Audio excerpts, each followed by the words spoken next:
Socialist feminist. Yeah. I mean, I'm thinking about UC Santa Cruz and the department I came to teach in for many years, the history of consciousness. Right. And when that program was founded, Right. it was around socialist feminism. So, I think that at a certain point there was a far too simplistic assumption of what it meant to do work around gender or around women's issues. And actually some of this came from the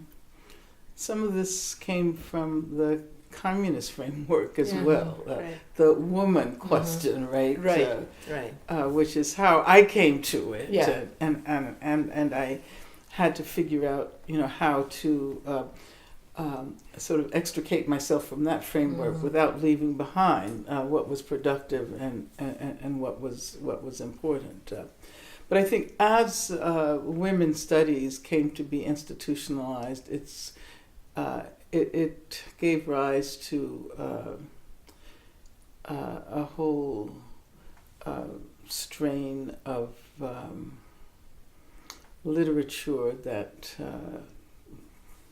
moved away from engagement with issues of class and imperialism. And I actually like to think about what was happening on the ground in the communities outside of the academy. Sure. And if I think about the work that women of color were doing, I'm thinking specifically about a genealogy that goes back to people like Fran Beale, who in 1970 published that amazing piece, Double Jeopardy to be Black and Female.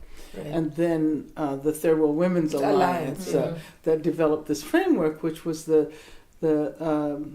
name of their newspaper, Triple Jeopardy. Today, when people refer to intersectionality as if that category had always been around. It's been so completely naturalized now that they don't take into consideration that much of the impetus for developing a framework that was capable of addressing these issues together came directly from people, women especially, working on the ground, doing activism against war, activism within the labor movement, activism against, for example, sterilization abuse.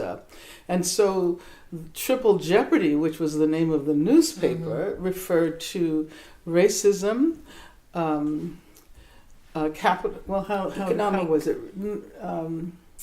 It was racism, sexism, and imperialism. Those were the three categories. And of course, imperialism embraced capitalism.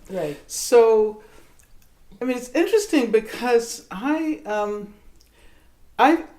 felt drawn to that analysis all along, but did not necessarily see it as feminist. It was the alternative framework to what was then considered to be feminism. And it was that framework that didn't make it into the academy and would take another 10 years before it became available, and then perhaps not until the it hasn't really made it into some departments. But it still hasn't. In 2016. But,